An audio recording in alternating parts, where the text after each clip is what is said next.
अस्सलाम वालेकुम। I am Mukhtabar Usman and you are watching Sachchi Hikayat. सच्चा है मेरा मालिक, जिसके कब्जा व कुदरत में मेरी जान है।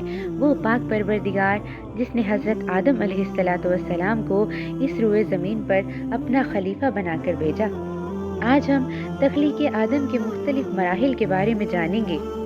तख्लीक आदम अलैहिस्सलातु वस्सलाम का आगाज़ किस तरह हुआ, तख्लीक आदम अलैहिस्सलातु वस्सलाम के लिए जमा की गई मिट्टी की नौइयत और इसका असर कैसा था, हज़रत आदम अलैहिस्सलातु वस्सलाम की मरहलावार तख्लीक की हिकमत क्या है, हज़रत आदम अलैहिस्सलातु वस्सलाम की सूरत बनाने का मकाम कौन सा है, हज़रत आदम अलैहिस्सलातु वस्सलाम की सूरत और कद मुबारक कितना था, हज़रत आदम अलैहिस्सलातु वस्सलाम को देखकर इब्लीस ने क्या गुमान किया और हज़रत आदम अलैहिस्सलातु वस्सलाम के जिस्म में रूह किस दिन फूंकी गई। आज हम इन तमाम सवालात के जवाबात जानेंगे। Before we move towards the topic, hurry up, subscribe this channel for more informative videos. जब अल्लाह ताला ने हज़रत आदम अलैहिस्सलातु वस्सलाम को पैदा करने का इरादा फरमाया तो ज़मीन से एक मुश्त मिट्टी ली गई। फिर उस मिट्टी को मुख्तलिफ पानियों से गूंदा गया, यहाँ तक कि वो गारा बन गई और चिपकने लगी। फिर वो गारा स्याह हो गया और उसमें बू पैदा हो गई।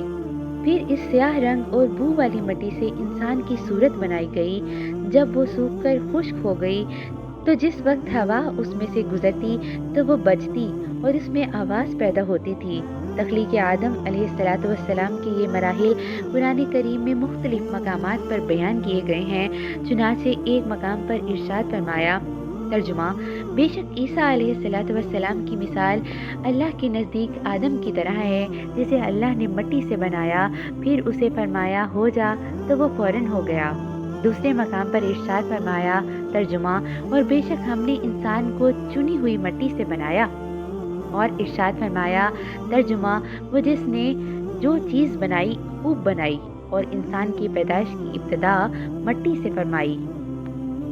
तीसरे मकाम पर इरशाद फरमाया, तर्जुमा, बेशक हमने उन्हें चिपकने वाली मिट्टी से बनाया। चौथे मकाम पर इरशाद फरमाया, तर्जुमा, और बेशक हमने इंसान को खुश्क बजती हुई मिट्टी से बनाया जो ऐसे स्याह गारे की थी जिससे बू आती थी। पांचवें मकाम पर इरशाद फरमाया, तर्जुमा, उसने इंसान को ठीकरी जैसी बजने वाली सूखी मिट्टी से पैदा किया। तख्लीक आदम अलैहिस्सलातु वस्सलाम का आगाज़।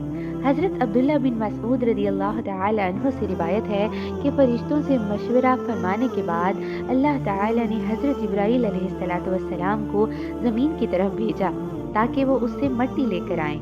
तो ज़मीन ने कहा, मैं इससे अल्लाह की पनाह चाहती हूँ कि मुझसे कुछ कम किया जाए या मेरी कोई चीज़ ख़राब की जाए।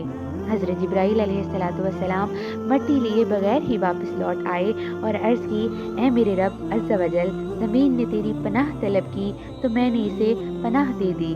फिर अल्लाह ताला ने हज़रत मीकाईल अलैहिस्सलातु वस्सलाम को भेजा तो इनसे भी ज़मीन ने वही कहा और उन्होंने भी उसे पनाह दे दी और लौटकर बारगाही इलाही में वही अर्ज़ की जो हज़रत जिब्राईल अलैहिस्सलातु वस्सलाम ने की थी। फिर अल्लाह ताला ने हज़रत इज़राइल अलैहिस्सलातु वस्सलाम को भेजा। ज़मीन ने उनसे भी पनाह तलब की तो उन्होंने फरमाया, मैं इस बात से अल्लाह की पनाह तलब करता हूँ कि उसका हुक्म नाफिज किए बगैर वापस लौट जाऊँ। चुनाचे उन्होंने सतह ज़मीन से मिट्टी ले ली। तख्लीक आदम अलैहिस्सलातु वस्सलाम के लिए जमा की गई मिट्टी की नौइयत और इसका असर। पूरी रुए ज़मीन से मुख्तलिफ रंगों, मुख्तलिफ सिफात की हामिल मिट्टी की एक मुट्ठी बराबर मिकदार जमा फरमाई गई और यही वजह है कि इंसानों की सूरत, सीरत, नफ्सियात और तबीयत भी मुख्तलिफ है, जैसे मिट्टी की इक़साम और ख़वास मुख्तलिफ होते हैं। हज़रत आदम अलैहिस्सलातु वस्सलाम की मरहलावार तख्लीक की हिकमत। यकीनन अल्लाह ताला इस बात पर कादिर था कि वह हज़रत आदम अलैहिस्सलातु वस्सलाम की मरहलावार तख्लीक करने की बजाय एक ही वक्त में यकबारगी आप अलैहिस्सलातु वस्सलाम की तख्लीक कर देता, लेकिन उसने अपनी हिकमत कामिला के तहत ऐसा नहीं फरमाया, बल्कि आलम कबीर यानी कायनात की पैदाइश की तरह आलम सगीर यानी इंसान को भी मरहलावार पैदा फरमाया। اس میں ہمارے لیے یہی تعلیم ہے کہ ہم بھی اپنے کام اطمینان سے اور مرحلہ وار کیا کریں۔ حضرت آدم علیہ الصلاۃ والسلام کی صورت بنانے کا مقام۔ حضرت آدم علیہ الصلاۃ والسلام کی مٹی کو مکہ اور طائف کے درمیان مقام نعمان میں رکھا گیا اور مختلف مراحل سے گزرنے کے بعد جب اس مٹی میں انسانی صورت قبول کرنے کی صلاحیت پیدا ہو گئی تو اسے جنت میں لے جایا گیا جہاں حضرت آدم علیہ الصلاۃ والسلام کی صورت بنائی گئی۔ بعض روایات میں یہ بھی ہے کہ حضرت آدم علیہ الصلاۃ والسلام کی مبارک صورت زمین پر بنائی گئی، پھر اسے جنت میں لے جایا گیا جہاں اس میں روح ڈالی گئی۔ حضرت آدم علیہ الصلاۃ والسلام کی صورت اور قد مبارک۔ اللہ تعالیٰ نے حضرت آدم علیہ الصلاۃ والسلام کی تخلیق خاص اپنے دست قدرت سے فرمائی، جیسا کہ ابلیس کے سجدہ نہ کرنے پر اللہ تعالیٰ نے اسے فرمایا۔ ترجمہ: اے ابلیس، تجھے کس چیز نے روکا کہ تو اسے سجدہ کرے جسے میں نے اپنے ہاتھوں سے بنایا؟ اور اللہ تعالیٰ نے کہ آپ علیہ الصلاۃ والسلام کی تخلیق کو پایہ تکمیل تک پہنچا کر اس جسم مبارک میں اپنی ایک خاص اور معزز روح پھونکی، جیسا کہ فرشتوں کو دیے جانے والے اس حکم سے ظاہر ہوتا ہے۔ ترجمہ: پھر جب میں اسے ٹھیک بنا لوں اور اس میں اپنی خاص روح پھونکوں تو تم اس کے لیے سجدہ میں پڑ جانا۔ آپ علیہ الصلاۃ والسلام کی صورت اور قد مبارک کے بارے میں حضرت ابو ہریرہ رضی اللہ تعالی عنہ سے روایت ہے کہ رسول اللہ صلی اللہ علیہ وآلہ وسلم نے ارشاد فرمایا، اللہ تعالی نے حضرت آدم علیہ الصلاۃ والسلام کو اپنی صورت پر پیدا فرمایا اور ان کے قد کی لمبائی 60 گز تھی۔ اپنی صورت پر پیدا کرنے سے کیا مراد ہے؟ تو علماء نے فرمایا کہ اپنی صورت کے لفظ میں اگر ضمیر کا مرجع اللہ ہے تو اس کا معنی ہے اللہ تعالی نے حضرت آدم علیہ الصلاۃ والسلام کو اپنی پسندیدہ صورت پر پیدا فرمایا، یا یہ معنی ہے کہ اللہ تعالی نے حضرت آدم علیہ الصلاۃ والسلام کو اپنی صفات پر پیدا فرمایا کہ انہیں علم، تصرف، سمع و بصر اور قدرت وغیرہ سے سرفراز فرمایا۔